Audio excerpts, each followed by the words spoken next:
Boa noite a todos e a todas. Eu me chamo Laura Mello. Eu estou bastante animada porque hoje vai ser minha primeira participação na prática deliberada e eu escolhi um tema que eu gosto muito e quero continuar estudando e pesquisando mais sobre, que é o refúgio. Eu vou falar especificamente dos critérios legais de solicitação no Brasil, ou seja, quais os requisitos jurídicos para que alguém possa solicitar refúgio aqui no Brasil.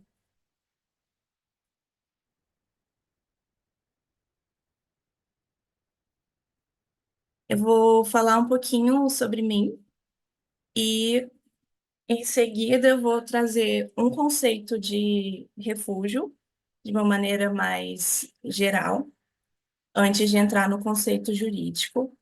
Eu vou também abordar os principais documentos, tanto a nível internacional, regional, quanto local, sobre refúgio e como é que a gente consegue compreender que uma pessoa está na condição de refugiada.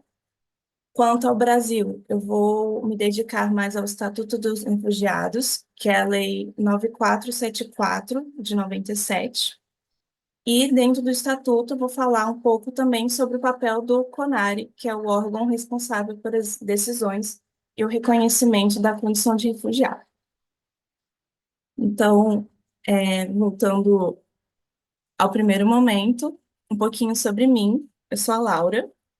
Atualmente, eu curso Línguas Estrangeiras Aplicadas ao Multilinguismo e Sociedade da Informação, que é o curso de LEA MSI na UNB. Eu comecei faz 2 anos. Por conta do LEA, que eu consegui encontrar, né, conhecer o trabalho da Raquel, que ela ministrou uma oficina lá no UNB. E com isso, hoje eu posso dizer que eu também sou intérprete de informação. Meu idioma principal é o inglês, mas futuramente eu quero poder trabalhar com francês também. E antes de ter chegado ao LEA, antes da interpretação, eu fiz direito, sou formada e o meu trabalho de conclusão de curso foi sobre o refúgio. Mas na época eu fiz com outro recorte, né? Não foi o mesmo de hoje.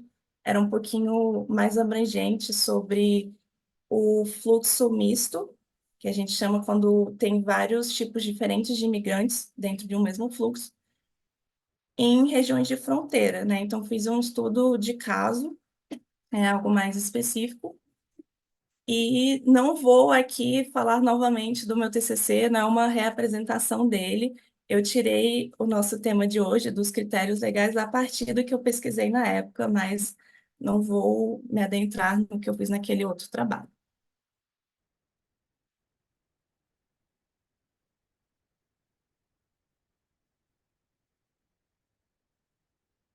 Quanto ao conceito de refúgio, eu já queria de pronto esclarecer que a gente pode olhar para o refúgio sobre diferentes óticas.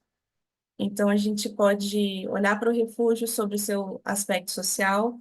Geralmente, a gente vai associá-lo com as notícias que a gente vê na mídia, pessoas fazendo travessias arriscadas, famílias inteiras perdendo suas vidas em barcos, né, tentando migrar para outros países, a gente vê o drama das pessoas que estão nos campos de refugiados, aguardando fazer uma travessia ou aguardando o país que de fato vai poder recebê-las.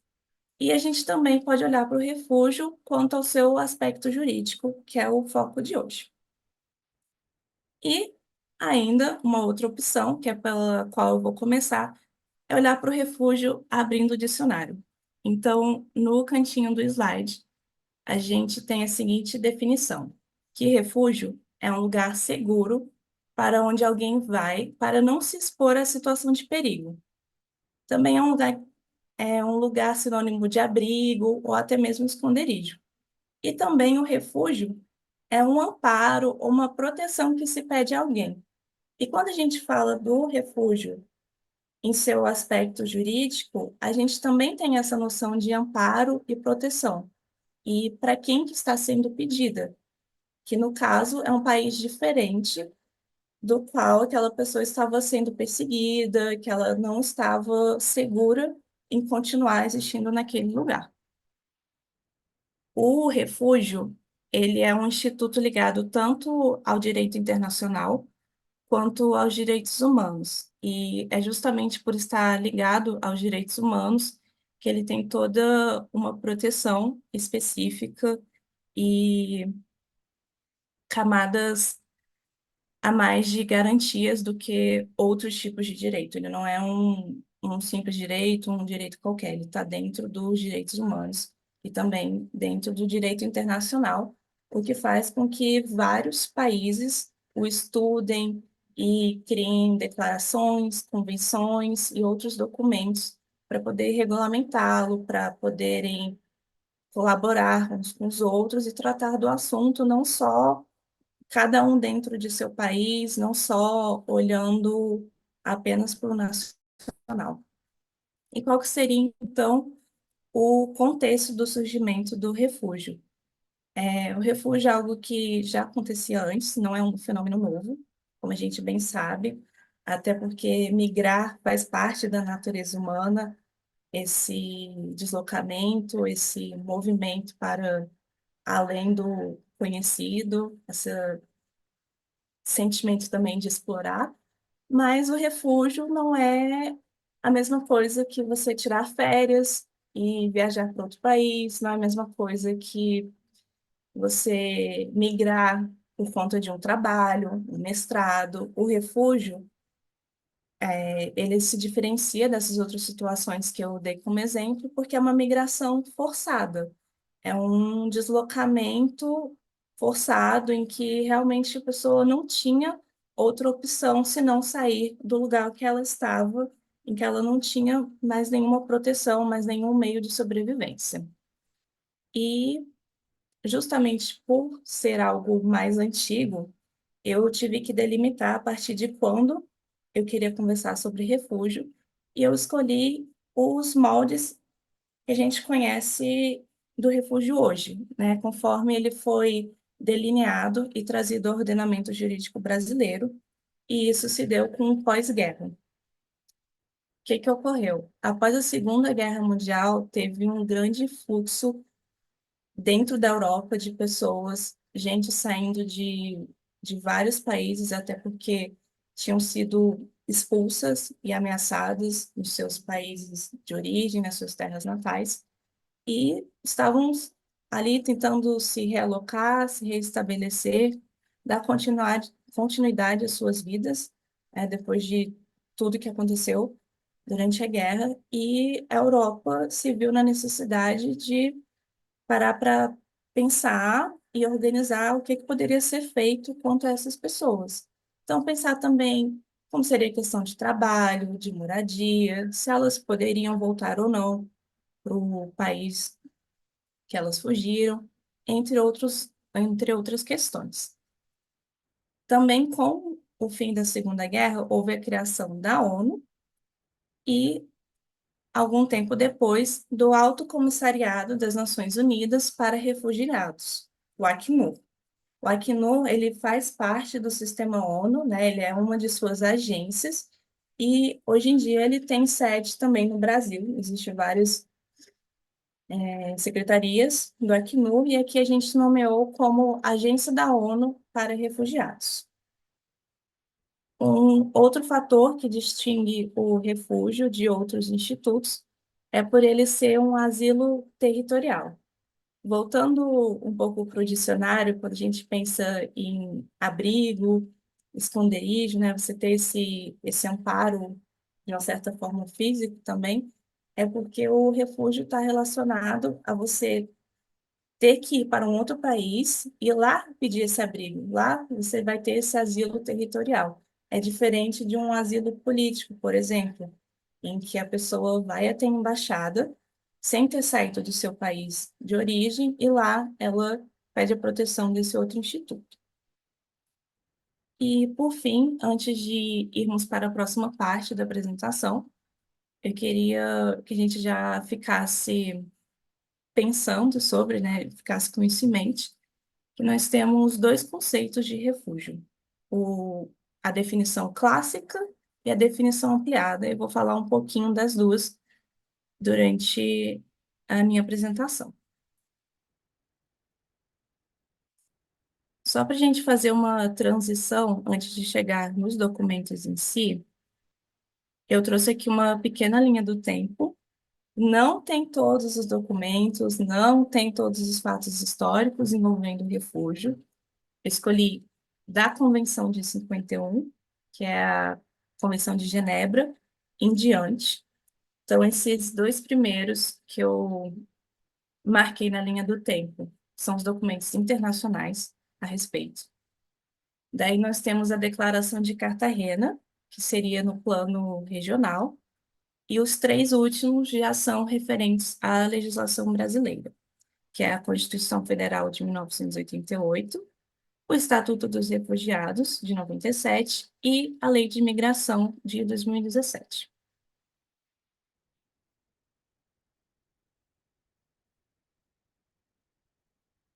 Bem, mas o que que teve de tão importante na Convenção de 51 que eu escolhi começar por ela, o que que ela definiu, né, colocou aí como parâmetro para a gente compreender o que que é uma pessoa refugiada, uma pessoa que está em situação de refúgio. A convenção, como disse, ocorreu em Genebra e ela é relativa ao Estatuto do Refugiado, porque dentro do texto da convenção que foi criado o Estatuto, né, foi feita essa definição do que seria um refugiado. E isso já vem logo no artigo 1º, para não ter dúvida do que era o assunto principal dessa convenção. É um pouquinho longo, eu não vou ler tudo que está nele, mas eu quero destacar alguns pontos. O primeiro é que, dentro desse artigo, ele faz referência aos fatos ocorridos antes de 1º de janeiro de 1951. O que isso quer dizer? Quando a convenção foi feita, ela realmente estava pensando apenas no pós-guerra. Então, criaram esse limite temporal para a convenção. Então, até essa data, em 1951, até o dia 1º de janeiro, que as pessoas descritas no restante do artigo poderiam ser consideradas refugiadas. E quais pessoas?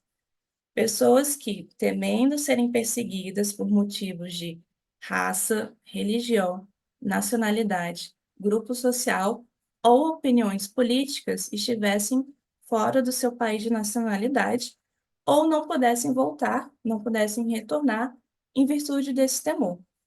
E ainda também aquelas pessoas que não pudessem se valer, não pudessem contar com a proteção do seu país de origem. E também, já que a gente está pensando aí no contexto do pós-guerra, aquelas pessoas que não tinham nacionalidade e estavam fora do país que elas tinham a residência habitual. Porque dentro daquele grande deslocamento que teve após após a Segunda Guerra Mundial, também teve várias pessoas que ficaram sem nacionalidade, que perderam o seu vínculo com seus países de origem e também com os países em que elas tinham a sua residência habitual. A Convenção de 51, ela estabeleceu alguns princípios relacionados a essa matéria e ela também tratava de outros assuntos, como questão de trabalho, a moradia, se a pessoa poderia, por exemplo, sacar dinheiro de um banco que era do outro país que ela morava anteriormente, e outros assuntos. Ela tinha essa parte mais prática também de como que seria para esses países recepcionarem os refugiados e como seria para eles, então, passarem a viver nessa outra sociedade. E eu destaquei apenas o artigo 33, que é o princípio do non-refoulement, ou não devolução. Esse princípio é muito importante, ele está presente em todos os outros documentos, todos os outros textos relacionados a refúgio, porque ele realmente tem que estar sempre sendo reforçado e para o direito é super importante as coisas estarem escritas para que elas possam ser cumpridas. O princípio do non-refoulement, o que que ele determina? Que o país que está recebendo aquela pessoa refugiada não pode simplesmente mandá-la de volta para o lugar onde ela estava com a vida sendo ameaçada. Então, você não pode simplesmente devolver o solicitante de refúgio ou alguém que já tinha conseguido adquirir a condição de refugiado para aquele lugar que ela estava sendo ameaçada. E isso vale tanto para o país de origem dela, ou o país em que ela nasceu, como o país em que ela tinha residência habitual. Independente de ser onde ela nasceu, se ela fugiu dali, porque ali já não estava mais seguro para ela, o país de acolhida não pode mandá-la de volta para lá. Princípio do não-refoulement.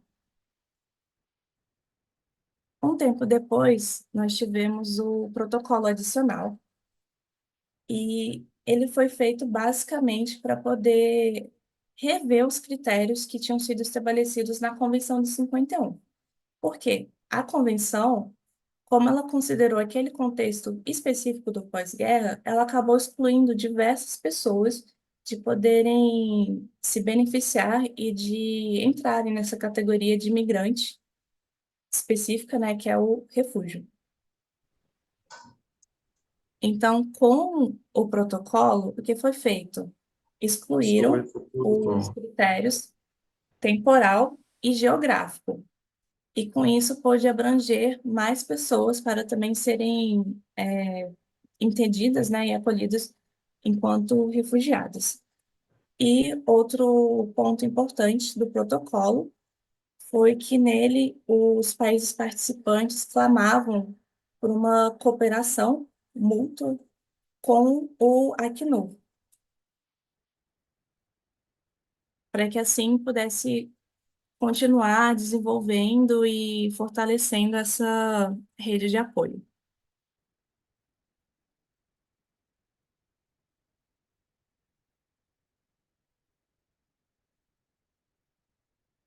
Então, depois desses documentos que eu apresentei a plano internacional, que os principais realmente são a convenção e o seu protocolo adicional, nós chegamos ao Brasil com o Estatuto dos Refugiados, que é a Lei 9474 de 97.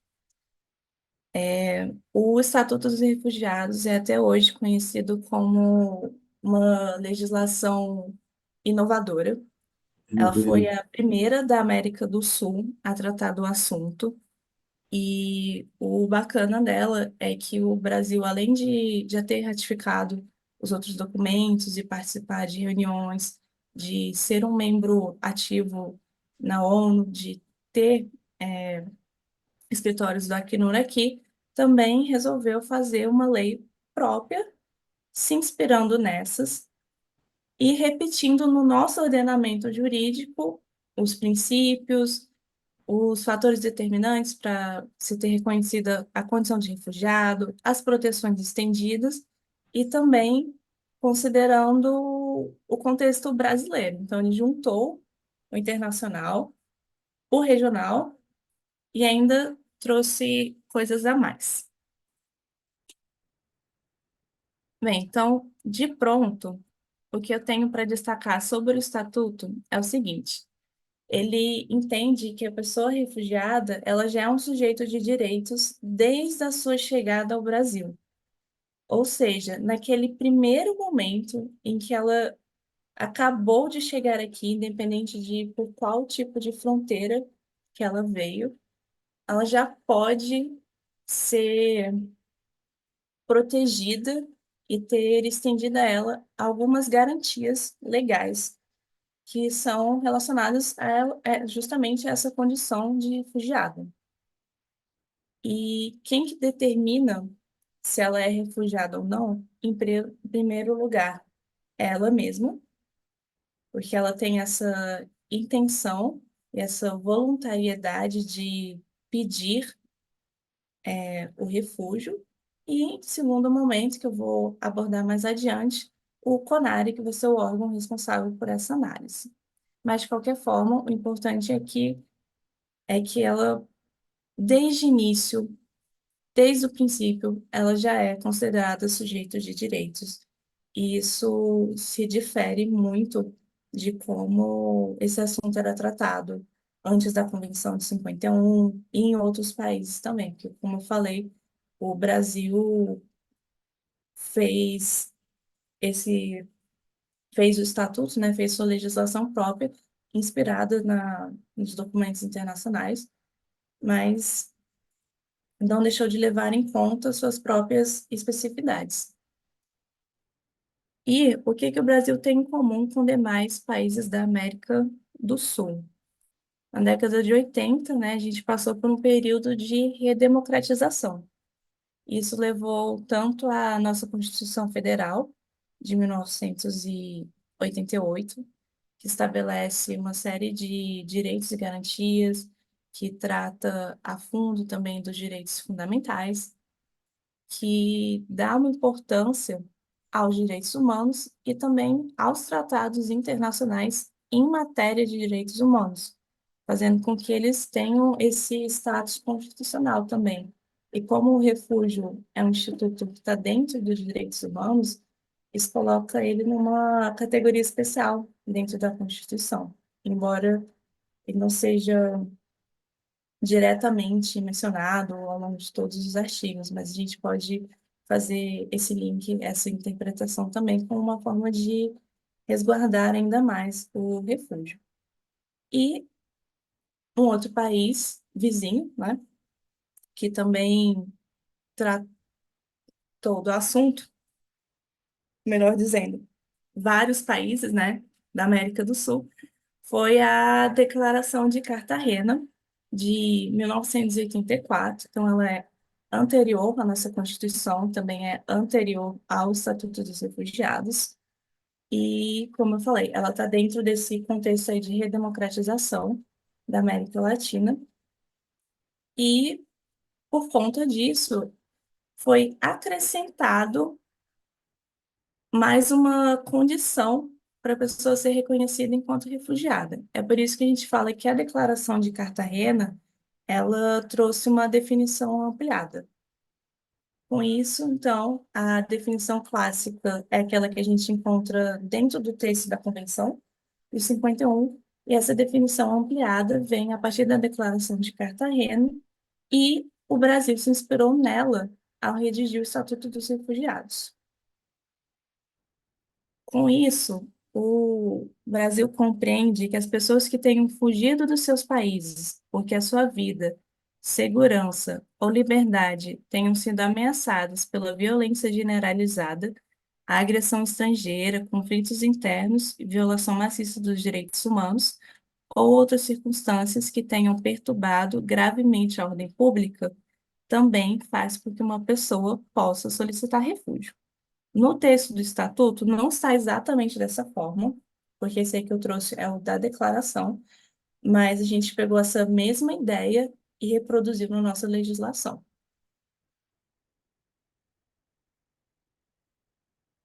Outra coisa também que aconteceu a partir da criação do Estatuto dos Refugiados foi o Comitê Nacional para Refugiados, que é o CONARE. Então, eu já mencionei algumas outras vezes durante a apresentação, mas o CONARE é quem vai fazer essa análise do pedido de refúgio. E como que o CONARE vai determinar se aquela situação que a pessoa está narrando tem a ver com refúgio ou não, se ela se enquadraria na condição de refugiada?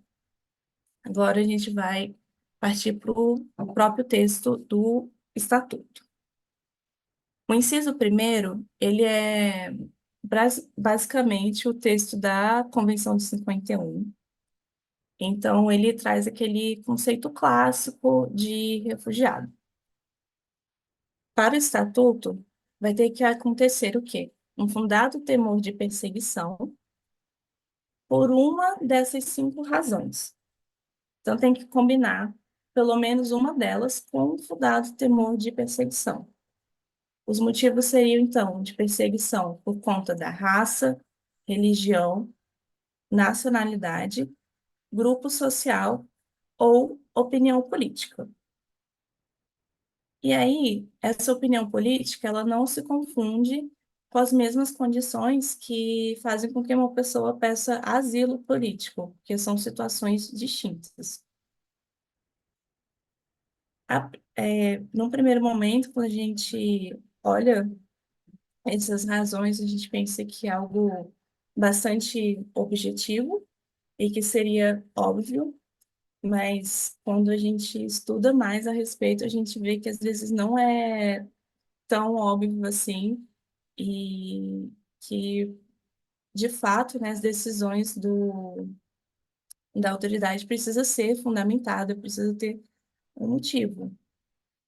E a gente também tem uma outra categoria que não está prevista na nossa lei, porque ela é algo que tem acontecido mais nos últimos anos, algo que ainda está sendo discutido e refletido, que é a categoria dos refugiados ambientais. Então, o questionamento é se eles deveriam ser incluídos numa dessas razões, ou se eles seriam uma categoria à parte de imigrante. E algo que a gente pode já começar a tentar refletir sobre isso é que muitas das vezes os conflitos, as guerras que acontecem são justamente por condições extremas da natureza. E, por exemplo, algum grupo pode entrar em conflito com outros grupos, né, ou às vezes até mais de um país, por conta da limitação do acesso à água potável. Ou pode ser porque houve uma inundação que jamais tinha sido vista, e isso fez com que grupos minoritários, né, fossem divididos dentro de um mesmo território, e isso também gerou algum conflito. Então, às vezes, essa questão dos refugiados ambientais vai andar junto essas outras razões, mas ela também pode ser entendida como algo separado e ainda está sendo discutido, não tem um entendimento final sobre o assunto. Mas é bom a gente não se esquecer que essas pessoas também existem, elas também solicitam refúgio e às vezes elas podem vir justamente aqui no Brasil para solicitar. Então, como é que poderia ser feita essa concessão a elas? Ainda dentro desse mesmo artigo, a gente tem mais dois incisos. O inciso 2 ele também é bem parecido com a Convenção de 51. Ele vai falar das pessoas que não têm nacionalidade, estão fora do país em que elas tinham residência habitual, e também daquelas pessoas que não têm como regressar para esse país. E já o inciso 3 é aquele em que foi inspirado na Declaração de Cartagena. Então, para o Estatuto dos Refugiados, para a legislação brasileira, refugiado também pode ser uma pessoa que, devido à grave e generalizada violação de direitos humanos, é obrigada a deixar seu país de nacionalidade para buscar refúgio em outro país.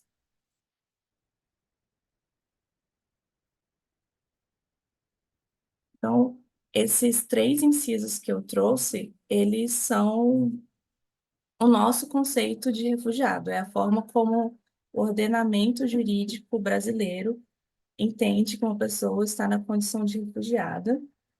E até quando a gente vai pesquisar, tenta ler um pouco sobre o assunto, e a gente joga lá no Google, por exemplo, o que é um refugiado, vai aparecer a cópia lá do inciso 1 ou um pedaço aí do inciso 3, porque o conceito de refugiado é justamente esse conceito jurídico, né? Essa definição legal de o que é uma pessoa refugiada.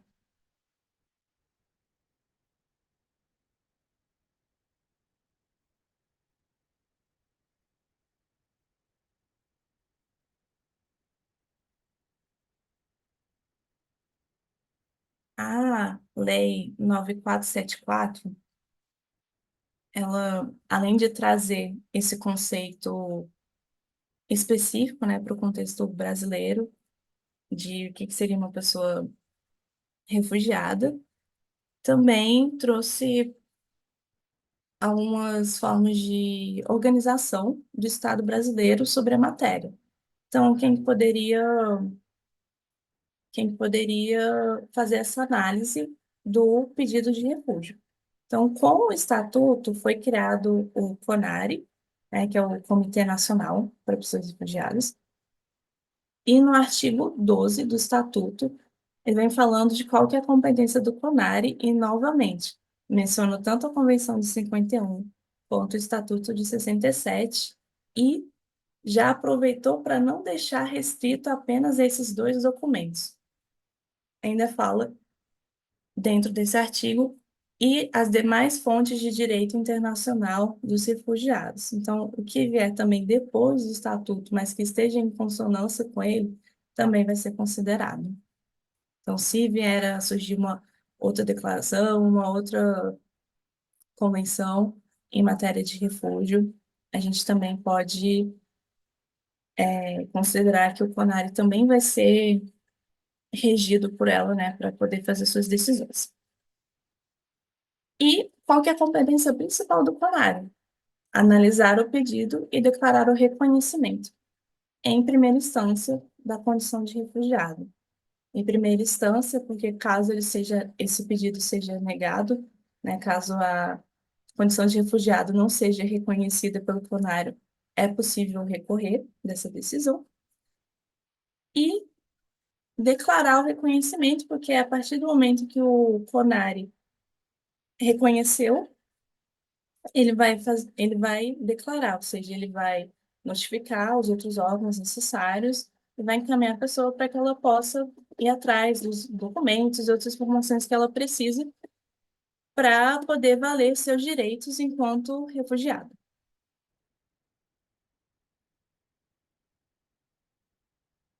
E para ilustrar um pouquinho de como é que é esse pedido de refúgio, como é que é o procedimento de solicitação, eu resolvi trazer uma cartilha do Acnur, que é essa que está em vermelho e rosa. São só 3 passos para poder você fazer a solicitação de reconhecimento da condição de refugiado aqui no Brasil, de a pessoa que quer solicitar o refúgio no Brasil. E o primeiro é o próprio pedido de refúgio na Polícia Federal. E quanto a isso, eu vou comentar um pouquinho mais, que se vocês lembrarem de quando eu comentei que desde o momento que a pessoa chega, a gente já reconhece, já entende que o refugiado é um sujeito de direitos. Então, desde esse primeiro momento, quando ela tiver o contato com a Polícia Federal, quando ela tiver o contato com a autoridade migratória, independente de o processo nem sequer estar aberto no CONARE, ela já tem todos os direitos e garantias relacionados ao refúgio e o tratamento que ela vai receber dessa autoridade migratória tem que levar em consideração isso. Então, como é que ocorre esse pedido? A pessoa chega, ela vai preencher um formulário e também vai fazer uma entrevista. Para a entrevista, o ideal é que ela tenha um intérprete, né, acompanhando para que possa traduzir a entrevista, tanto para ela compreender o que a autoridade está falando com ela, mas para também que ela possa ser compreendida, e para auxiliar no preenchimento do formulário, entre outros assuntos. Com isso, com esse formulário em mãos, a Polícia Federal vai, então, elaborar um termo de declaração, e esse termo de declaração que vai ser remetido ao CONARE para ser apreciado. Tá, mas isso quer dizer que enquanto o CONARE não decide se a pessoa é refugiada ou não, ela não vai ter nenhum respaldo? Porque falar de direitos, de proteções e garantias é uma coisa, mas na prática, o que que respalda, o que que é a resguarda e até o que que demonstra que ela é uma pessoa, né, que está solicitando refúgio. É o protocolo provisório de solicitação de refúgio. É um Esse protocolo, ele é super importante, porque com ele a pessoa vai poder fazer seu CPF, sua carteira de trabalho e iniciar sua vida, né, sem ter que ficar também suspensa, aguardando a decisão do CONARE. E o terceiro passo seria a entrevista com o representante do CONARE.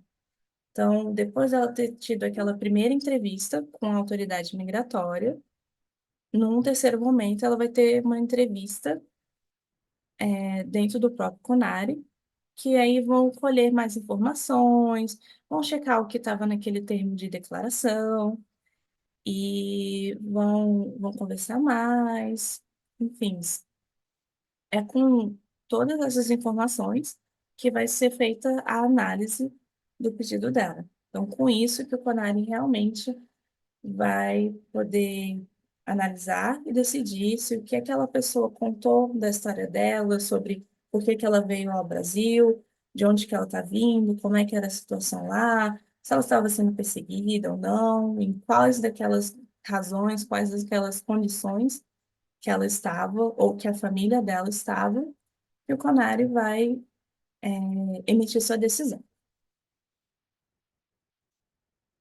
E, além de não poder,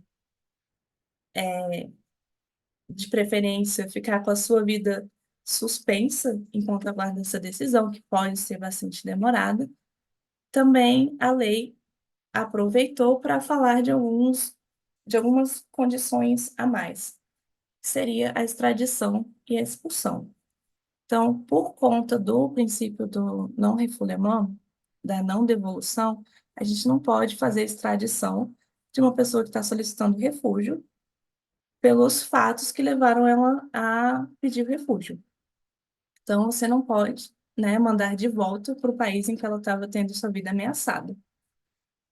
E aí, o que que acontece? O que a legislação brasileira fez para que, pelo menos, enquanto ela está aguardando a decisão do CONARE, a extradição não ocorresse. Porque depois, se for verificado que aqueles fatos não eram exatamente o que ela disse, aí podem acontecer algumas outras medidas. Inspirado no princípio do non-refoulement, determinou que o processo de extradição fica suspenso enquanto se aguarda o processo no CONARE.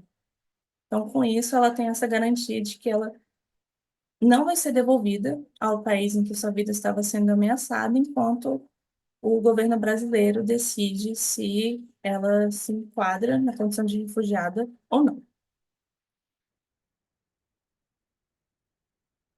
E a expulsão, ela só pode ocorrer, né? A expulsão é um outro instituto de direito internacional. Ela só vai poder ocorrer por motivos de segurança nacional ou de ordem pública, segundo o Estatuto dos Refugiados. Mas, apesar disso, a pessoa também não pode ser devolvida para um lugar que vai colocar a sua vida em risco. Então, a gente está sempre voltando no princípio do não refoulement. Ainda sobre as decisões do CONARE, a cartilha que eu trouxe para ilustrar, ela fala de três tipos de decisões, né? Duas do CONARE e uma do Ministério da Justiça, porque o CONARE é vinculado ao Ministério da Justiça. Então, a primeira é decisão positiva, em que o CONARE reconhece a condição de refugiada naquela pessoa, ou naquele grupo de pessoas, e com isso ela vai passar a ter direito e deveres também relacionados a, a estrangeiros no Brasil. Então, a Polícia Federal vai poder fazer o seu registro no Nacional de Estrangeiros. Ela não vai ter mais aquele documento provisório de solicitante de refúgio, e vai ter um RNE, que é o documento de identidade dela. Caso a decisão seja negativa, como eu falei, a pessoa pode recorrer, é um prazo curtinho de 15 dias, e esse recurso vai ser apresentado ao Ministério da Justiça, né, que é superior ao CONARE.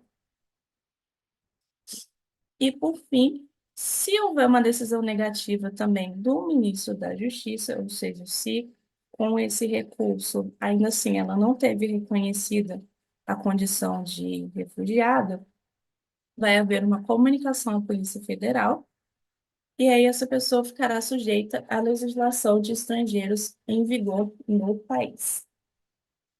E aí eu queria mencionar uma outra lei, né, que é a Lei de Imigração. Ela foi elaborada em 2017. E por essa lei a gente tem alguns princípios que eles complementam o que o Estatuto dos Refugiados estabeleceu. E um deles é o da não discriminação do migrante.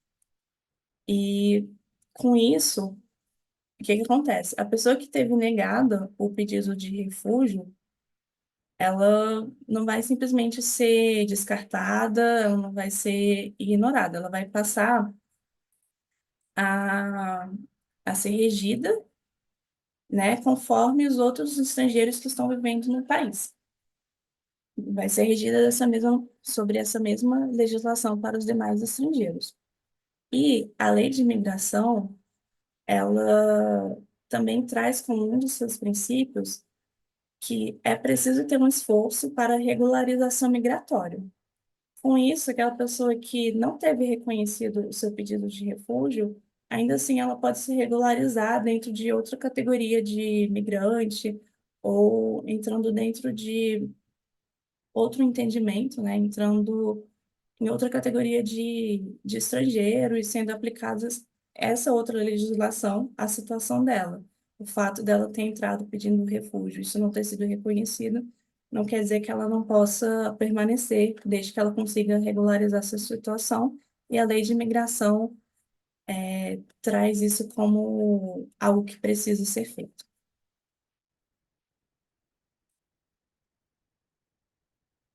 Por fim, nós também temos, ainda dentro do Estatuto dos Refugiados, algumas situações em que a pessoa deixa de ser considerada refugiada. A primeira delas, no artigo 38, é a cessação, que está atrelada a um caráter voluntário, quando a pessoa consegue contar novamente com a proteção do seu país de origem ou de residência habitual. Então, é por escolha própria dela e também por aquelas circunstâncias que estavam colocando sua vida em risco, por aquele fundado temor ter deixado de existir, ter cessado, ela não mais vai ser considerada refugiada. E aí, ainda dentro desse artigo, a ideia também é que, poxa, a pessoa solicitou refúgio, ou ela, nesse caso, já tinha sido reconhecida como refugiada, ainda assim, ela não perdeu o caráter, de proteção que ela necessitava, por ser uma categoria diferenciada de imigrante. Então, a ideia é que se verifique, né, também que ela conseguiu realmente recuperar ou adquirir uma nova nacionalidade, que ela vai ter condições de voltar para aquele país, sem que sua vida esteja em risco. E tudo isso dentro desse caráter voluntário.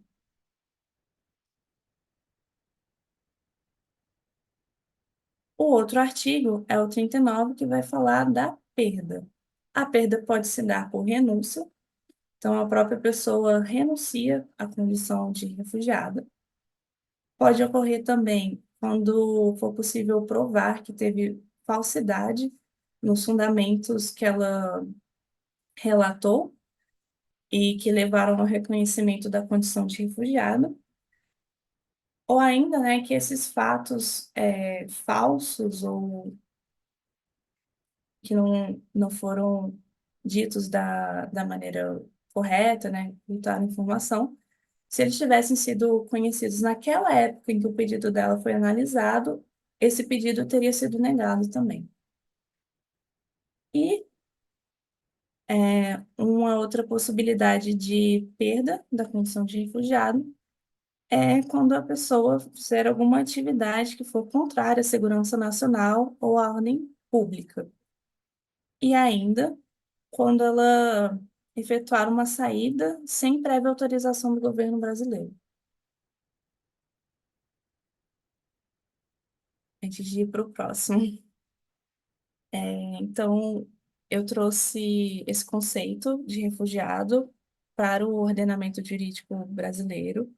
A gente adota o conceito amplo, que pega tanto a Convenção de 51, o Protocolo de 67, quanto a Declaração de Cartagena, de 1984.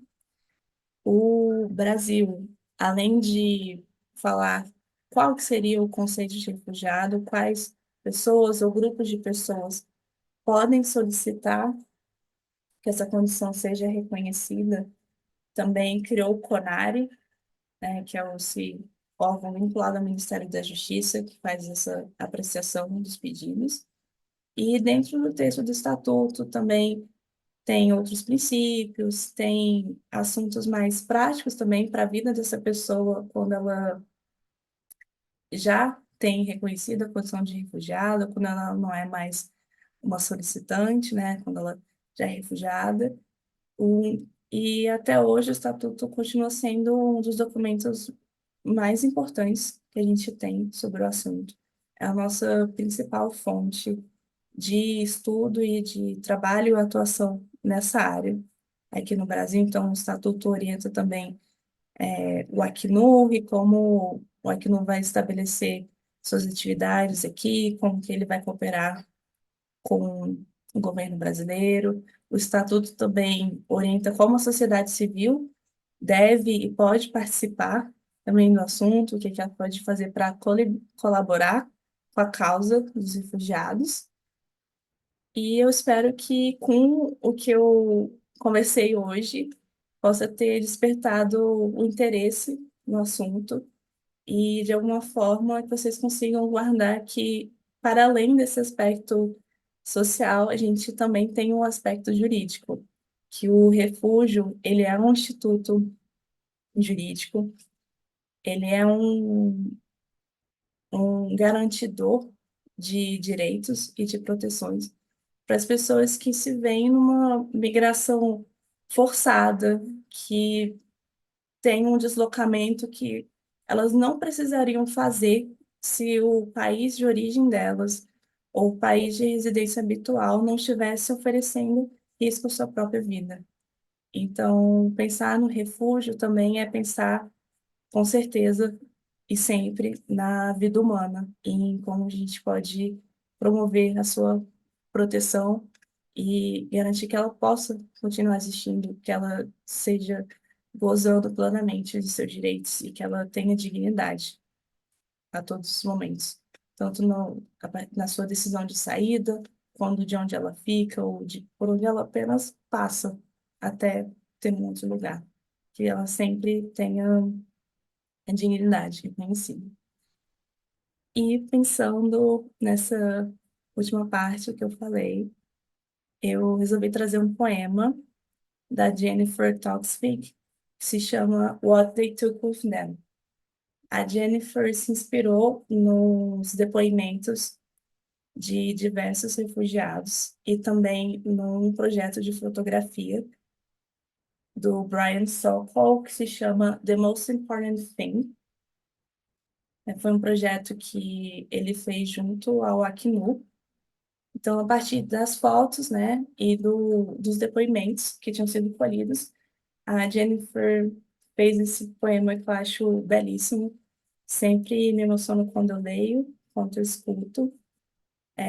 Eu não trouxe o vídeo dele sendo declamado, porque é um pouquinho maior do que 5 minutos e eu não teria como reproduzir o vídeo inteiro aqui hoje com vocês. Mas eu trouxe uns pedacinhos do poema pra gente. Uma escova de dente, sem a pasta, meias para o bebê, meias para mim também, se eu encontrar, certificado do ensino médio, uma garrafa d'água, um pão, que a gente quase não conseguiu terminar de assar, porque o vizinho mandou a gente embora, o solo sagrado, um cachecol, minha roupa étnica, as chaves de casa. As chaves de casa da casa que não existe mais. Esses são alguns dos objetos dentro da pergunta: o que que você levou com você? O que que você carregou quando você fugiu da sua casa, quando você fugiu do seu país? E o pedacinho do poema que eu trouxe para a gente poder encerrar minha fala hoje é o seguinte. Já peço licença para fazer leitura em inglês. The most painful thing about being a refugee is that you wake up one day to find you've lost all of your liberty and can no longer decide on your life. It's like everything is closed in your face, so there's nothing else but the sea. There's nothing but the sea as a way to get out and be free. E com isso eu encerro minha apresentação. Espero que vocês tenham gostado, vocês tenham aproveitado bem. Deixei aqui algumas referências de estudos sobre o assunto, não são extensivas de forma alguma, mais o que eu utilizei para minha apresentação. E também deixei o link do vídeo do poema. Eu recomendo muito que todo mundo assista quando puder e vão com o coração preparado. Obrigada pela participação.